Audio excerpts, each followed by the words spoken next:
रात के करीब 2 बजे थे।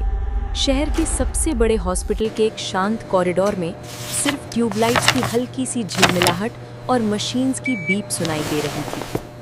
Welcome to the abyss. Doctor Aarav, nurse Meera और एक पेशेंट राघव उस वक्त उस फ्लोर पर मौजूद थे जहां आमतौर पर कोई नहीं होता। आरव ने अपनी घड़ी देखी। स्ट्रेंज, ये फ्लोर शेड्यूल में नहीं था, उसने धीरे से कहा। मीरा ने फाइल्स को पलटते हुए जवाब दिया, मुझे भी ये वार्ड लिस्ट में नहीं मिला, पर राघव को यहीं शिफ्ट किया गया था, इमरजेंसी के टाइम। राघव बेड पर बैठा था, आंखों में अजीब सी घबराहट। मुझे यहाँ लाया गया था, पर जब होश आया कोई डॉक्टर या नर्स नहीं था, सिर्फ ये लंबी सी कॉरिडोर और बंद दरवाजे। आरव ने आसपास नजर डाली।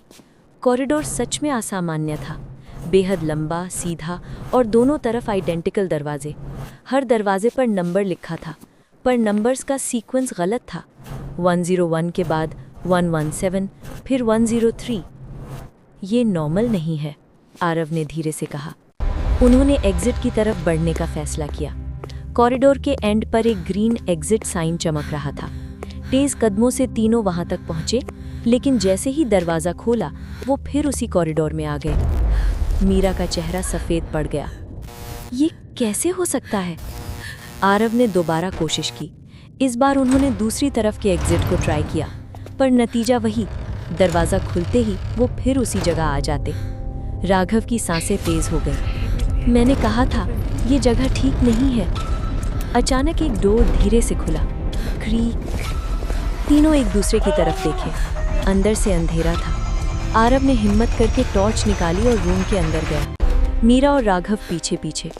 रूम में एक पुराना हॉस्पिटल बेड था जिसमें किसी की परछाई सी दिख रही थी। हेलो, आरव ने आवाज दी। कोई जवाब नहीं। जब वो करीब गए तो बेड खाली था, पर चादर पर ताज़ा खून के निशान थे, जैसे कोई अभी अभी उठकर गया हो। मीरा ने हिचकी ली। डॉक्टर, हमें यहाँ से निकलना चाहिए। तभी पीछे से एक हल्की सी फुसफुसाहट सुनाई दी। मत जाओ। तीनों पलट कर देखे। कॉरिडोर बिल्कुल खाली था। राघव ने कान बंद कर लिए। वो आवाज मुझे पहले भी सुनाई दी थी। आरव का दिमाग तेजी से काम कर रहा था। ये फ्लोर शायद किसी तरह का लूप है, या हेल्यूसिनेशन, या फिर। मीरा रुक गई। कुछ और? उन्होंने फैसला किया कि हर रूम चेक करते हैं, शायद कोई रास्ता मिले। पहला रूम, अंदर पुरानी मेडिकल फाइल्स, सब पर एक ही नाम बार बार लिखा था, राघव शर्मा। राघव का चेहरा जर्द पड़ गया। ये मेरा नाम है। आरव ने एक फाइल खोली। उसमें लिखा था, patient unstable, reality perception distorted, risk of psychological break. ये क्या है? मीरा ने पूछा। ये इम्पॉसिबल है, आरव ने धीरे से कहा।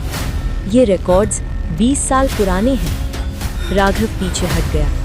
मैं 20 साल पहले यहाँ एडमिट था। तभी लाइट्स झिलमिलाने लगी। कॉरिडोर में से फिर वही आवाज आई, सच याद करो। तीनों भागकर कॉरिडोर में आए।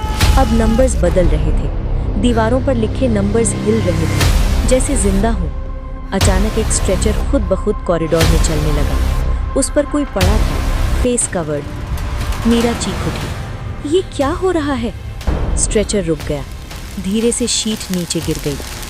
उस पर राघव खुद पड़ा था, बेजान, आंखें खुली हुई। राघव ने जोर से चिल्लाया, नहीं, ये झूठ है। आरव ने उसका कंधा पकड़ा।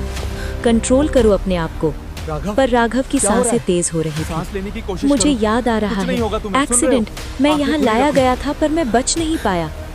मीरा ने धीरे से कहा, तो तुम? मैं मर चुका हूँ, राघव ने थरथराती आवाज में कहा।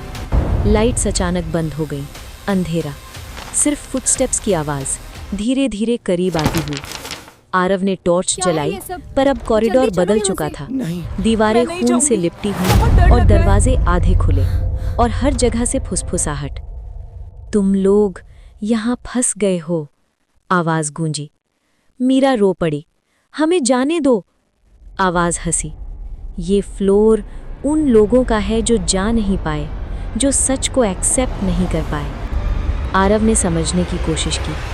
ये जगह उन लोगों की है जो बीच में अटके हुए हैं। राघव धीरे से बोला, अगर मैं सच एक्सेप्ट कर लूं तो शायद मैं यहाँ से जा सकता हूँ। आवाज़ फिर गूंजी, कोशिश करो।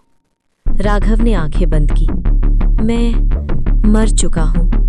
एक तेज चीख कॉरिडोर में गूंजी। लाइट्स वापस आ गईं। राघव गायब हो गया। सिर्फ आरव और मीरा बचे थे। उन्होंने एक दूसरे की तरफ देखा, उम्मीद और डर के बीच। शायद हम भी, मीरा ने कहना चाहा। तभी आरव ने फ्लोर पर कुछ देखा, एक फाइल। उसने उठाया। उस पर लिखा था, doctor Aarav, fatal cardiac arrest, nurse Meera, trauma casualty. दोनों की सांसें रुक गईं। स्लोली उन्होंने ऊपर देखा। कॉरिडोर फिर लंबा हो गया। एग्जिट साइन दूर होता गया और फुसफुसाहट फिर से शुरू हुई। सच याद करो।